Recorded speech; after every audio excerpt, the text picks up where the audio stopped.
Hi, welcome everybody. Welcome to the Hair Metal Revolution. I got a special guest today, Hair Band Basement. I got his link description inside the description. This link is there to his channel. Go to his channel because he's one of the, he loves what he talks. He loves his music, and he's like myself, where it doesn't matter if other people, like a certain song. He'll give his reason why, and that's it. And we don't bash each other for not liking each other's songs because I guarantee our top 5 Ozzy Osbourne album is probably going to be in different order. I'm sure it's going to be more in line. We might have similar albums in our top 5, but where they're at, it's going to be different. I think mine's going to be historical. That's what I'm going to say. I'm going to make an announcement I never said before. I'll just say that. And welcome, Danny. I didn't know today was payday. I forgot. The 27th, 28th is the last days of this month. I forgot all about that. And then I already see some people already putting some stuff in the chat. No brainer, really. I know most would include No More Tears. Maybe not. Maybe our top 5 has it in it. Maybe our top 5 don't have it in it.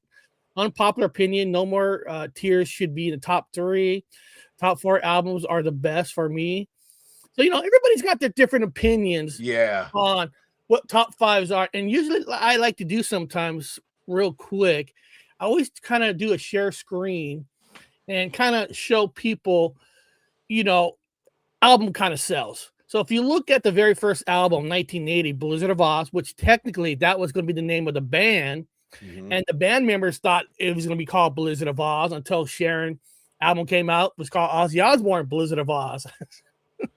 That's a whole show in itself right there. Yeah, it's Sharon Osbourne episode. And then, the first album sold over 7 million copies, global sales. And, of course, that is fantastic when you left Black Sabbath. And then, Diary Madman, over 5.5 million copies. And then you go to Bark on the Moon, almost 5 million.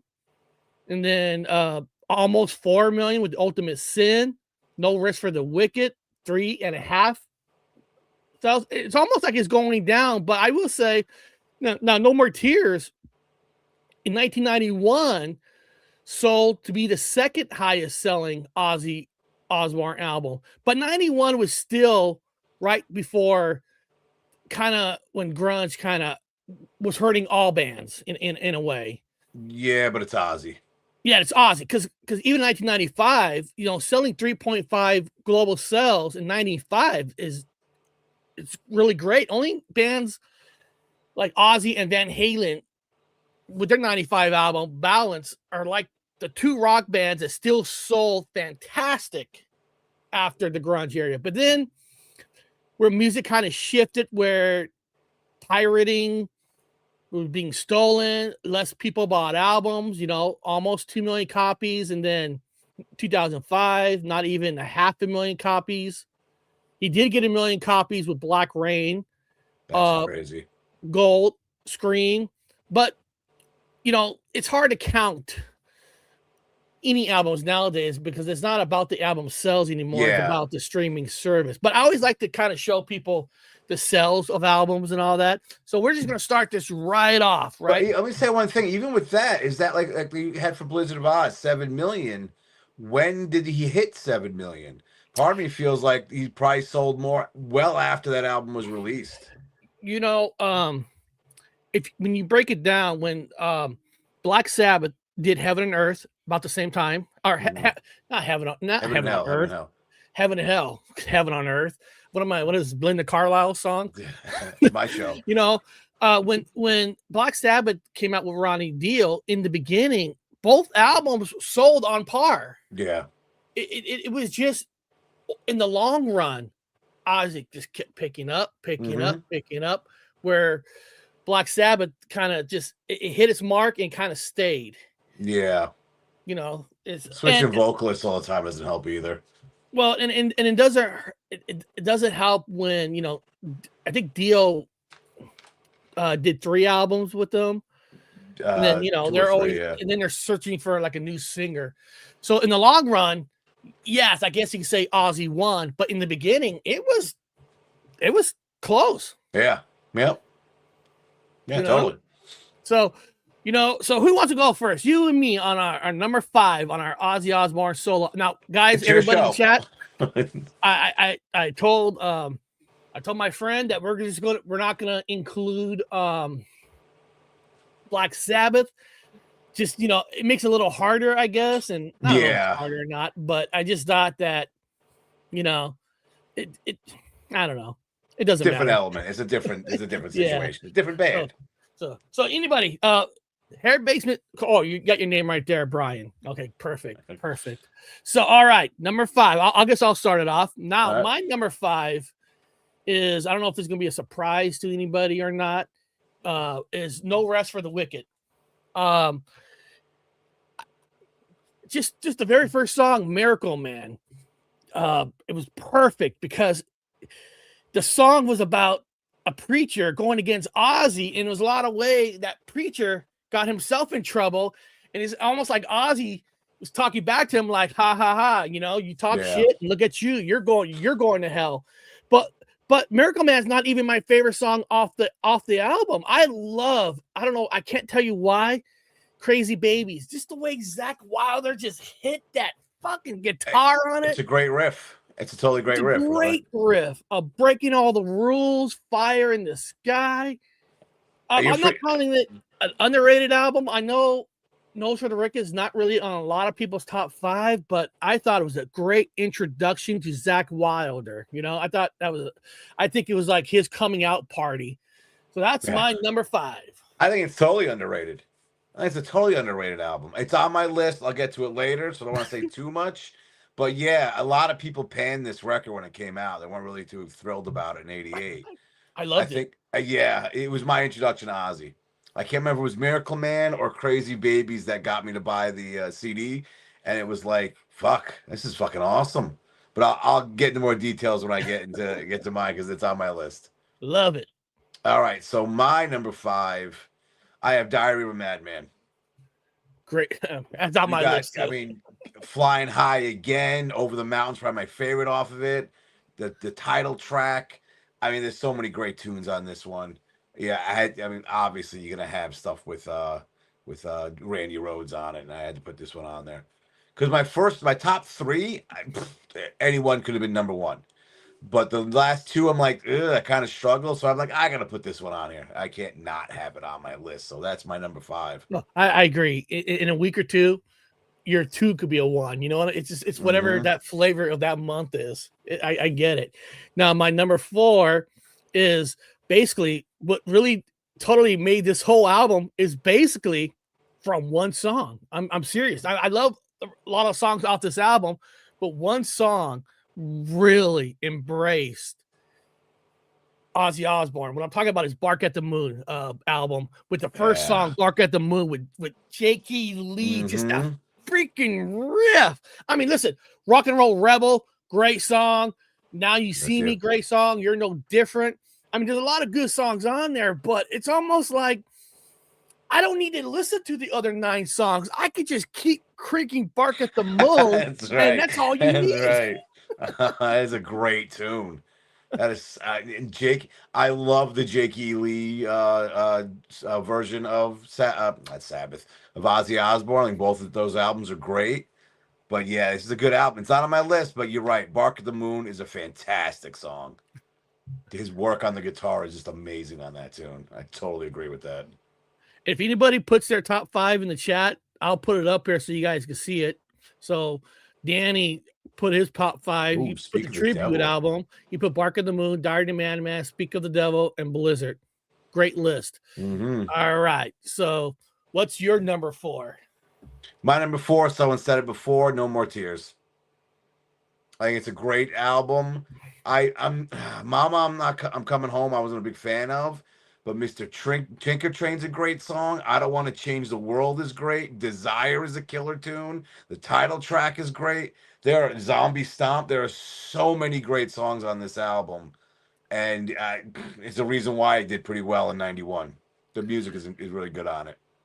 And there's a I'm trying to remember the story. Their producer Oh my God, he's the famous Wagner.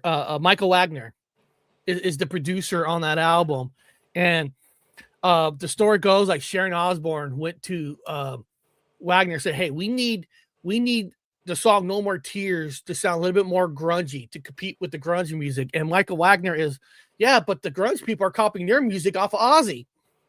And I love that story. I love that story because Wagner is so correct. Because if you listen to the grunge music during that time, you listen to Ozzy's older music, it was already there. Yeah. I mean, the way the rawness with the guitar sound, I mean, but it's just funny how Sharon said, "Hey, we need to do this." And Wagner's like, "Why? They're copying him." Imagine they changed that up to make it sound more like a Pearl Jam or Nirvana. That album would have stunk. Yeah, it's so terrible. So Wagner was perfect, and of course, people he produced. He made Poison, Look What the Cat Dragged In. I mean, so many albums. I mean, it's Skid Row's debut album. Yep. I mean, Wagner's just so many great albums. All right, we're going to my number 3. Now, my number 3 is Diary of a Madman.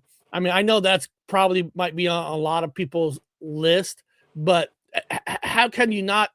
I mean, it's so hard because Over the Mountain, what a great intro to the album, right? And then go right into Flying High again, right? I mean, it's like some reason Ozzy puts all their number 1 songs right in the beginning, right? Over the Mountain, Flying High, You Can't Kill Rock and Roll, Believer. I mean, it's just like hit after hit after hit. We're gonna load it all in the first half of the album, of course. And of course, the last, I mean, slower, but the song itself, Diary of a Madman, is a fantastic song. It's a great tune. The whole album is a great tune.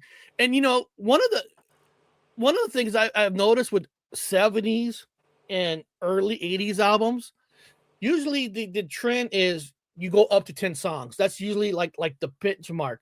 But a lot of these albums, 9, 8 songs, a lot of bands didn't have to go to 10. Now, I get it because I understand that during those days when you make records and stuff, the songs have to be a certain length to be able to compact it and fit it to make it sound great. If you make the songs longer with more songs on it, you have to have 2 records. Yeah, the double album. Yeah. So I get that, but I don't know if you noticed that like a lot of early albums have less than 10.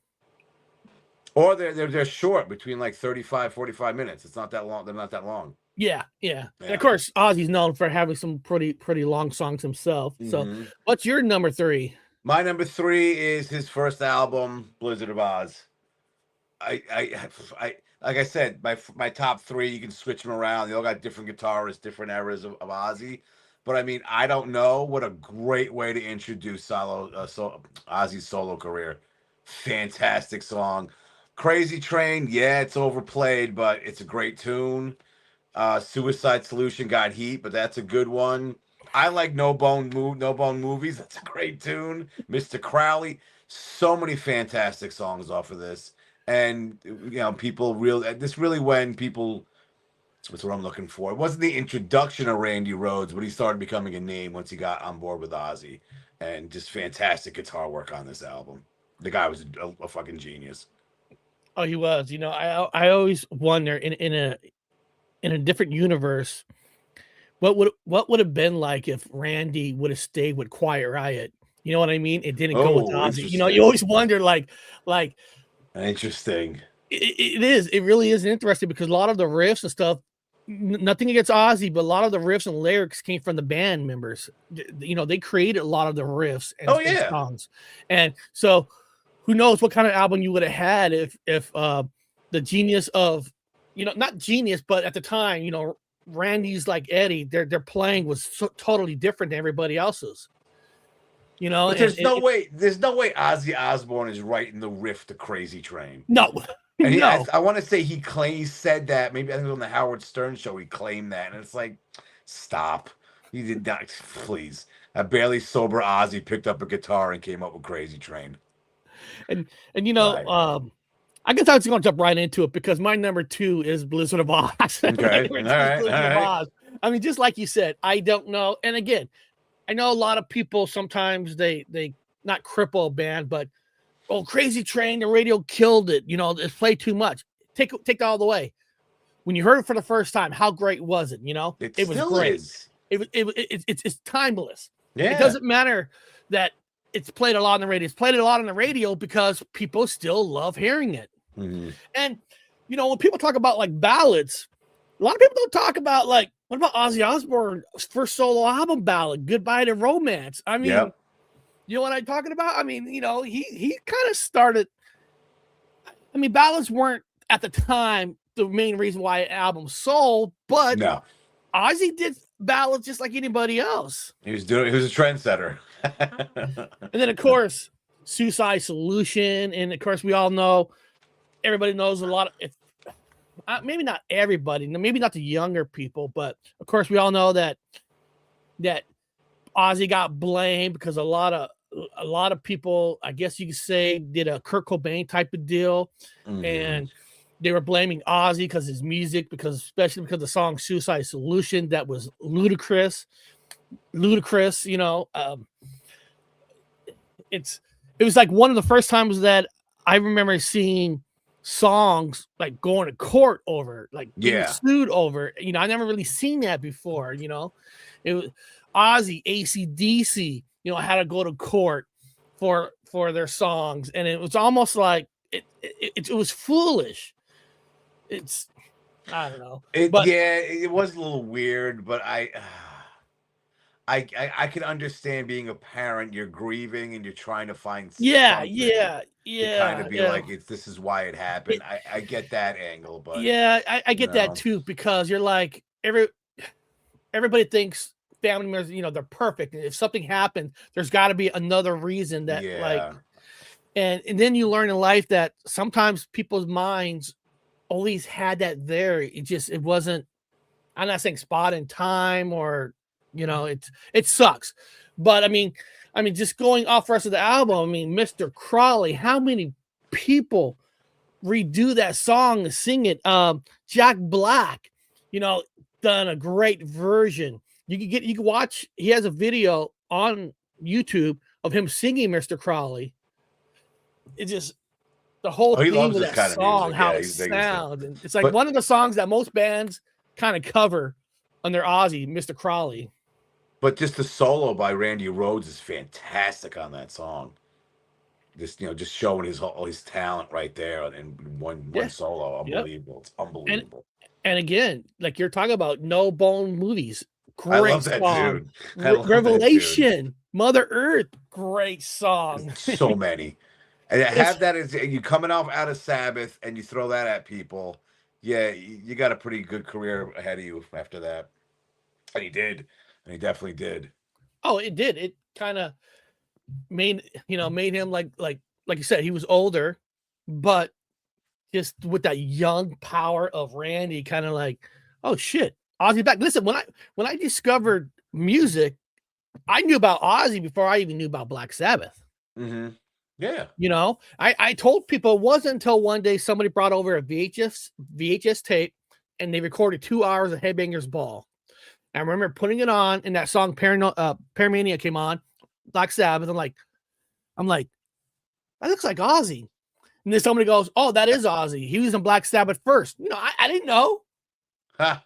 You know, because the only thing I knew about Ozzy was, at the time in '83, was Bark at the Moon, Diary of a Madman, and Blizzard of Ozz.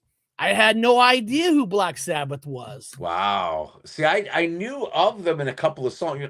War Pigs and Iron Man. Yeah, you were on classic rock stations all the time. But I never got into them because in 87, 88, stuff from the 70s was like old people music. And a stupid, dumb kid, you think everything I like now that's modern is the best, and that old stuff I'm not going to listen to. Yeah, so it wasn't until probably when I went to college or so, maybe when I started picking up bass and listening to more music than just the stuff I liked, you're like, shit, this band is fucking awesome. Damn. Well, see, Brian, you just made my point. I was telling a lot of people on another show that a lot of times it's where you grew up in, because I grew up in Kerman, outside of Fresno, where we didn't have rock stations that would play any kind of this music. Yeah. And we didn't really have, like, we have Fresno State College, but they didn't really have their own radio stations yet. Okay. So there was no way to hear Black Sabbath unless somebody had a cassette. Wow. Okay. Yeah, it makes You it know what more I mean? difficult. You're right. Yeah. And I met some people from LA where they had all those type of radio stations, so they heard Black Sabbath and all that. But come from where I come from, it was everything was word of mouth. Yeah, I get Everything. it.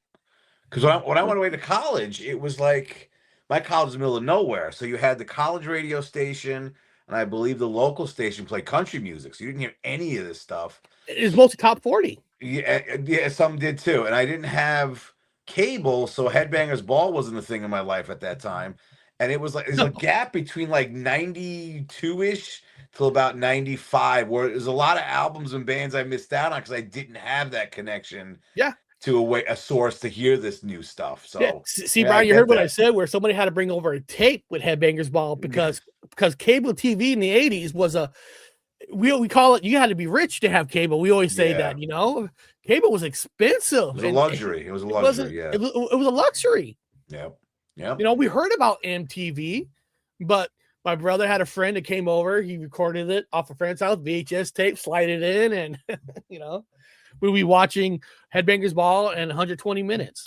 That. Oh yeah, yeah. And, you always had to wait during the day because those shows were only on at nighttime. Well, they did try. MTV did try at one point. They, especially when hair metal started getting big in the late '90s, late '80s, early '90s. It was like '88 when it started to really it was a cut show. across. Well, that's Headbangers Ball, but then they had an hour during the weekdays called the Hard 60 where they play all this stuff because they realized I think I know people what you're listen talking about. to this. But as its popularity started going away, then it was the Hard 30, then it got dropped, and Yo MTV Raps took over. They replaced it. I like this. So I grew up in New Jersey, and you couldn't wear a leather jacket unless you like Sabbath. Remember Ozzy Osbourne and the Sabbaths? Ozzy Osbourne and the Sabbaths. Is that like a? Did he have a band that's called Ozzy Osbourne and the Sabbaths? Or I'm trying to remember. Was there? I can't think of it. I thought he was trying to make a joke or something. I don't know. Probably. I stopped paying attention to Ozzy after Bark of the Moon, but then again, I was a massive Bad Brains, Cold Mags from back then. I can't have an honest top 5, and that's fine. You don't have to. Yeah, I get it. Not everybody likes the same kind of music. And then, of course, Danny, my good friend, I saw Sabbath when I was a kid in 1972 in Savannah, Georgia. I was 7. My mom took me. She was a photographer. I think my sister has like 500 pictures from the show. Wow. Danny, cool. he's an awesome guy. Just last year, he went to he saw Alice Cooper at a club and stuff, and actually got to sit with them and have a conversation with them. He was telling me how Alice Cooper was just such a free guy, talking, giving him stories and all that. So my good friend Danny been around. He's seen a lot of bands and concerts. Yeah, see him in he's 72. Just a little older than me. Okay, That Danny, you're still young at heart, but you're just a little older than me. We got to see some cool shit. What's your number 2? My number 2, this is the big historic moment. This, for the longest time, was my favorite Ozzy album. My number 1 kept creeping up, and that when you told me today this was the topic, I switched it up, but I love The Ultimate Sin. A fantastic album. I think Jakey Lee does great work on it. I mean, the title track is good. Secret Loser, Lightning Strikes, Killer of Giants. What's the one with the Thank God for the Bomb. So many great tunes, and this is, for the longest time, was my favorite Ozzy album. And I think today I was like, you know what? I think the other one passed it, and I'll get to it. But yeah, this is a great album. And thankfully, Jakey Lee actually got paid for this one, as opposed to the first one he was on. Yeah. I know. We know the whole story where he never got paid for Bark at the Moon, and that came from him. Yep. He practically wrote the album. You're not going to pay him a dime. What was the other thing where they redid the first 2 albums and replaced the bassist and the drummer? Yes, so on cut a them remix. out of getting paid, and then they realized no one's buying these crap versions, and they ditched them because they weren't making money off of it. Which is just what a cheesy thing to do, is pay the guys. You got enough money. It's dumb. One thing to say about Sharon, she was a businesswoman behind the scenes. I mean, she did whatever she wanted. I'm telling you, that wasn't an Ozzy decision. That was Sharon, because Ozzy was probably too wasted to even know. Exactly. Because Ozzy, he was dedicated to his band members. He loved his band members. I mean, he really backs them and stuff like that. He shows a lot of care and love. So a lot of decisions like that did not come from him. Yeah, he just don't go against the wife, right? Because that's right. He needed her. Without her, there's no Ozzy. I think without her, he'd be dead. Yes. You know, yeah. She was all about, hey, sober the hell up, or you ain't gonna, I'm done, and you're not gonna be alive. And he struggled. He struggled, but he made it to a little bit last summer. Now, I'm gonna go to my number one here. Now, this might be a shocker. I don't think it's gonna be a shocker to you, but it might be a shocker because I'm sure a lot of people might thinking, well, Eric never said No More Tears, so that's got to be his number one, and it's not. My number one is actually your number two. It is actually The Ultimate Sin. Totally respect that. Dude, totally respect that. Dude, when you listen to the very first song, the drums, and then that riff. Oh, that riff is killer. The Ultimate Sin, that song itself is just fantastic. Yeah. And the song, one of the songs that a lot of people don't talk about on there, Secret Loser. I love Secret Loser. And Secret Loser, Danny, I want to see you get this, Danny. I know you're gonna have to. I know anybody in the chat is gonna get this. I know it's gonna be Danny. Secret Loser was in an 80s movie. I know which one. It was a major part of the movie. Billy Sheen. Now, what's his name? Charlie Sheen was in it. Yep. It was almost like it was. I guess you could say the movie's like the original version of The Crow, except with cars. It's just, The Crow, he came back to life to take revenge. You go to the Wraith. The movie's called The Wraith. Mm-hmm. You go to the Wraith. They kill him for the girl, and he comes back to get his revenge. By drag racing them all in his high-tech car. It's so 80s. Oh, it is so 80s. yeah, the Wraith. And sometimes, that's I think you can watch that on Amazon Prime. I think it's you don't have to pay for it. I think if you have Prime, I think you can watch it on there. Sometimes I do watch it because a lot of people talk about great heavy metal albums. That album, The Wraith, has a lot of good rock songs on that album. Does. Yeah. So that's just a little thing. But if you go with The Ultimate Sin, of course, a song on there that I love, Never Know Why. It's just some reason how Ozzy sings it. I don't know why. That song is like the second most listened song for me on that album. Mm-hmm. I can't totally explain it, but I'm telling you, people just after the show, listen to Never Know Why, and just listen how Ozzy sings it. I love it. And of course, one of the great riffs on this album is Lightning Strike. Yes. Now even though it's my number one, the only thing I wished they would have done with the album, because the producer, in case people didn't know, during that part of the 80s, producers were starting to record the sound, what I call almost like more like in the box. In some ways, they kind of turned down a little bit of the guitar because they wanted to be a little bit more pop friendlier type of sound, So sometimes I kind of, and that's the problem. If you listen to Ozzy, he always complains about it because that was part of the problem why Ozzy didn't like it, because they compressed it a little bit. Yeah. They didn't let the rawness come out. And I'm always imagining if they would have remixed it in a way and kind of let Wagner do it, get a little bit more of that little bit of rawness, I think the album will be even better. Not replacing players, of course. Yeah. You know what I'm talking about? They have a remaster or something. Just the riffs, the singing, like you said, Thank God for the Bomb. And of course, that riff is awesome. And of course, one of his biggest songs, probably easily in the top 5 for Ozzy, Shot in the Dark. Mm-hmm. That's... the video for Ultimate Sin was stupid though. And he's like the Texas businessman, the oil guy, the hair. But you know what? Ridiculous. But when I see the Ultimate Sin like on stage, it is the time period. It's what they did. It was Ozzy's glam kind of period. Yeah, Had yeah, the big yeah. sequin, But even sparkly though robe.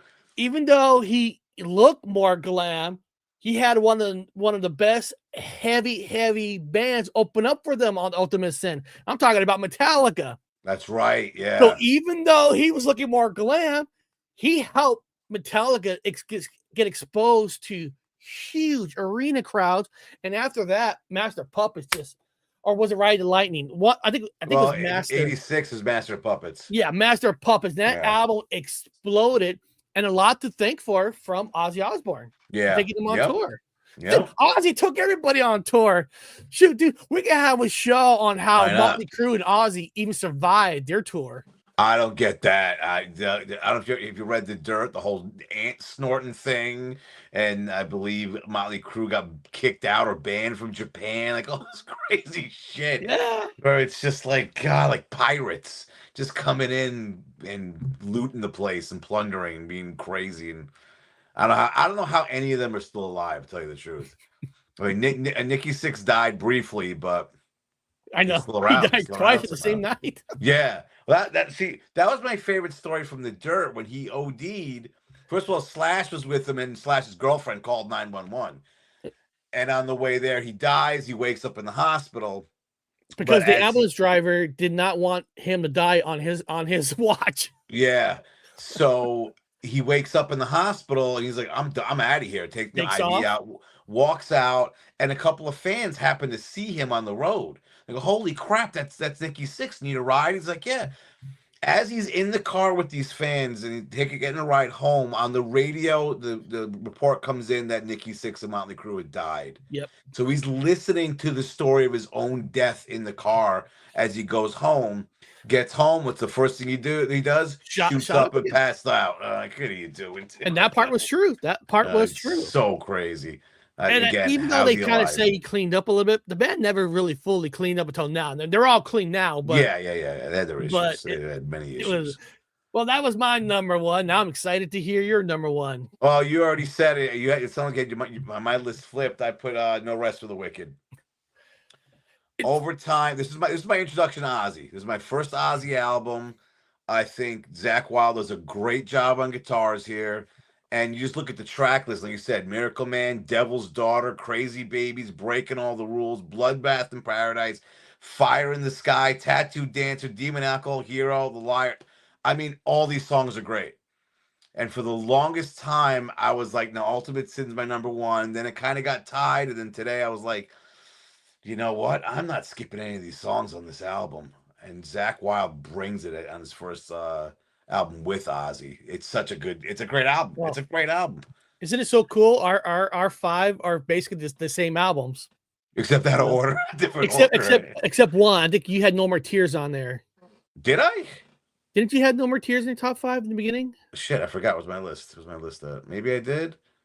No, my first one was Diary of a Madman. Oh, okay. I thought I had it on there. I guess I don't. Okay. That's still a solid album too. I thought I had it somewhere. I don't know, because I've heard other people talk about Ozzy albums, and for whatever reason, everybody skips No Rest for the Wicked, and I sit there like I just don't know how. Miracle Man, just how they use that miracle, yes. Yeah. And then it's just, and every time I hear this Crazy Baby, just that riff, it just I can't. That might have been the song that got me to buy the album. That might have been it. But again, like so many killer riffs on this album. It's just unbelievable. For example, talking about like Demon Alcohol, I had this because I did two shows of top Ozzy songs, and that song came up. And Ozzy's the kind of person that will sing about drinking, but how crappy it is. Yes. Like it's not a good scene. It might seem fun at the time, but once it becomes an addiction, it is not pretty. So stuff like, songs like that where you're like, oh shit. Yeah, I guess it's when you're 18, you look at Demon Alcohol, you're like, yeah, hell yeah, let's party, let's drink. You get older, you're like, this dude's struggling. He is not doing good with this. Well, Ozzy used to hate watching himself on a tape, him live. He always looked at himself like in disgust, like I did that. Mm-hmm. you know. And Yeah. I know what he's feeling. Like a lot of times, I can't watch myself after I kind of do a show. You know, it's kind of weird. It is kind of weird watching yourself, It is. right? It Because is. you're I always admit. like, "Oh man, I sound like shit. Oh, did I say that? Oh, you know Yeah. what I mean? You're always like, I mean, it's different now. You're doing this live, or when you have it recorded and you edit, you're like, I'll just take that out. that will never see the light of day. I'll see, cut that part out. see, Brian, I'm kind of lazy. I'm always like, I, I'd rather just record it live than it's done in the show, that's right. I and get whatever it. you said, oops, oh well, it's already out No, there. it's there. Deal with it. Deal with the consequences. Think before you speak, dummy. No problems. And then every time I have, let me see here, and what I always like to do right before we leave, I always do this. I should have had it ready. Okay, here we go. I always like to do this right before we leave. I want to share the screen, and I want to show everybody Hair Band Basement's channel. I always like to kind of show people. Nice. You know, a lot of videos, people. I mean, great content. Man, you look kind of angry right there on the biggest hair metal letdowns. you can tell, like, yeah, he was let down. I mean, that expression itself. That bothers me, seeing me in those stupid thumbnails. That's what really gets me. Huh. You know, but like I say, you know, it's just a lot of great content. You know what I mean? And Thank you. And again, you talk from the heart. You talk what you like, and you don't care, you know, what people think of your list. It's your list. You're proud of it. Yeah, they gotta keep it real, you know. That's what I feel. Why would I change it up for anybody? If I wouldn't, I don't think I'd watch a video if someone was just saying stuff to bullshit to And I'm appease gonna the masses, you know. you know, and Like you speak from the heart. You're not bullshitting people, and it's no, like, yeah, people gravitate to that, and I get it. and, I totally, you I know, know why. I always say you have to understand. Once you understand that not everybody's gonna like the same song as you, not a lot of people are gonna like the same album. You know, some bands, you know, like there's some bands, you know, this might, I don't know, this is a shocker. Like, you know, I was never a fan of White Snake's self-titled album. I always thought White Ooh, Snakes sound way better when they were bluesy versus, I'm with you on that. you know, and a lot I'm of with people you are on like, that. you're crazy. That's their Yeah. best album. But you know, it's See, you know, that White Snake album was my first one by the band. I love that album. Don't get me wrong. yeah. But what I did back in the day, you know, especially when you had a job, I would spend all my money I buy an album from a band and then buy all their back albums, the back catalog to kind of, you know, have it all. And yeah, since high school, I've been a huge fan of the old school blues White Snake. I did an episode on it. Me and my friend Jason, we had the top 10 old school White Snake songs. 10 was tough to limit it down to. It's a great. That's when they were a band. It wasn't the David Coverdale project where he's You're replacing in trouble guitarists and now. everything. You're in trouble now, Brian. Now, Danny just subscribed to your channel. You know, once Danny subscribes to your channel, you know, Thanks, Danny. no, Danny's a great guy. He sends me comics in the mail, comic books. Cool.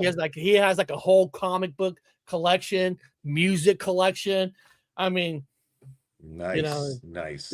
you know, and he's like us, where he likes what he likes, you know, and if you don't like it, that's fine. That's fine. Yeah, it is what it is. I mean, So, I've done a few episodes where I'll have albums, and all the guests, I'll say, all right, which one's the worst song on the album? Could be a great album, 10 out of 10 album.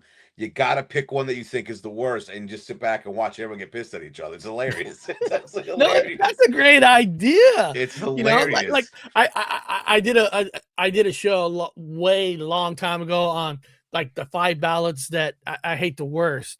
You know, and one of the songs was, I hated the Winger song "Headed for a Heartbreak," and people are like, you're crazy. You know, like people like, they're like, are you dumb? And you know, and I also hated the damn Yankees one, High Enough. That one I might disagree High Enough. on. I cannot stand that pitch part. And people are like, you're crazy. And I'm like, I'm sorry, I don't like it. Yeah, because I was on Rock and Danger last night. We're talking about White Lion. I don't like when the children cry. And I know people are going to be like, what, are you crazy? I just never did anything for me. Personal taste. and that's fair, you know, and that's this, you know, the songs, it's more acoustic, there's less drums, not, I get it. I find it very I did a show monotone. one time. I had White Lion on my list of, I did a show where I did, what were the first songs off an album that kind of made you like, I'm not going to buy this.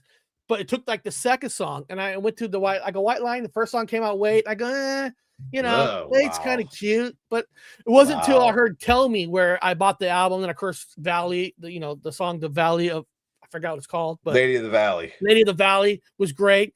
But I did a show where it took the second song, you know, and I told this story to everybody too. Like when Poison came out with Cry Tough, I was like, Then I heard, you know, of course I saw them live and I heard Look What the Cat Dragged In. And of course I heard they're like, oh my God, these guys rocked. But the first song, Cry Tough, I was like, I'm not going to buy the album. I think the overall public was like that. No one really, that didn't latch on to anybody. It's an okay song, but I don't know. That album, out of their first like big 3 albums, that's my least favorite. I don't know what it is. The songwriting is there. The production's not that great. And I don't know. I thought they just got better as time went on. But that's just me. That's just me. No, I get that because the first one was more independent. The production was their own money. When they got to the second one, they had more production, more of this. And then, of course, that fucking first song, Love on the Rocks. Oh, my God. Yeah, that's a great one. That's a great one. Why don't you swallow this? I mean, this is the greatest. But Love on the Rocks should have been a single as opposed to that stupid cover of Your Mama Don't Dance. Oh, the Kenny Loggins song? Oh, terrible. By Kenny Loggins. Yeah. Well, you know, at least they didn't start the album off with the remix. I always said there's problems with an album when you're leading an album off with a remake. Like Theater of Pain, they let it off with Smoke in the Boys Room. If you had to lead off an album with, you mean as the first single? Yeah, Smoke in the Boys Room was the first single, and then Great White album, Once Bitten Twice Shy, was the first single off that album. Now it's a remake, and it always like, if you're, because usually your first song, it's usually your biggest hit song, you think, you know, like the best, usually. And, you know, I don't know, but I don't know. I kind of get what you're saying. Your first, especially off a debut album, your first song is introducing the world to what you are as a band. And if you're doing that with someone else's song, that's what kind of message you send in there, you know? It is. And then we start listening to Theater of Pain, like, it's not bad. You know, Louder in Hell. I love that song. That's a great tune. You know, that song never gets credit for Motley Crue, Louder Than Hell. It's like, yeah. You know, it's like, maybe that should have been the first single. I agree. Totally agree. You know, a ballad should never be your first single. No, but I also have come around to Theater of Pain way more over the last few years than I did at first. No, I hear you. For a while, I was like, it's got some decent tunes. It's all right. But now I'm like, that's a way better album than people give it credit for. It kind of like grows on you. There's certain albums when you first listen to it, and then you start listening to it more and more, like, this is actually not a bad album. Yeah. Shoot, man, that's a good idea in the future, man. We should do a top 5 in the future. What album took you a while to like appreciate? Man, actually a brilliant album. Yeah. There's a few for me. There's a few where you're just like, what was I thinking? Oh my God. Like some albums I get it. Listen to one song a couple of times and then just never really dug deep into it. And then years later, you're like, holy crap, what was I doing? What was I thinking back then? This album's fantastic. Well, we're gonna end it here, but is there anything else you want to say before we leave? Just check out my channel here on YouTube. Check me out on X, when it was Twitter, at HB Basement, always talking music. Yep. And guys, this is, you know, support one another, because, you know, we're just here because we want to keep the music alive and going. You know, we want to give people honest opinion. And so, you know, sub, because that's how communities work, building communities, building friendships, because we know half the world makes fun of this kind of stuff. So it's going to take all of us to say, we don't give a shit what you say. We like what exactly. we like. you know, and I want younger people to hear that, because it seems like when you're young, you kind of switch easy, but when you get older, you're like, I don't care what people say anymore. And I want younger people to get that more in them before they get older. You know what I mean? Yeah. I know. I'm not trying to get deep. That's getting all philosophical on there. Talking philosophy here. You're gonna like his channel, guys. You're gonna like his channel, and he's gonna have a video come out soon. I'm actually in. Yes, by Monday or Tuesday, songs. I'll have that done. Yep. So that's gonna be fun. So beyond that, people, I do my live shows. If it's a normal week, Tuesdays and Fridays at 10 a.m. Pacific time. Sometimes on weekends, if that's the only time that somebody could do it. And do you have a set day that you usually drop videos, or it's just random? Yeah, I try to do around Tuesday, depending. I mean, I dropped one yesterday and then last Monday. So I try to go once a week. So, just okay. So beyond get that, notifications, you'll be good to go. You guys all know what I always say. We're taking the music back and giving it the respect that it deserves. See you next time. I will Wylde will build a brighter future for everyone.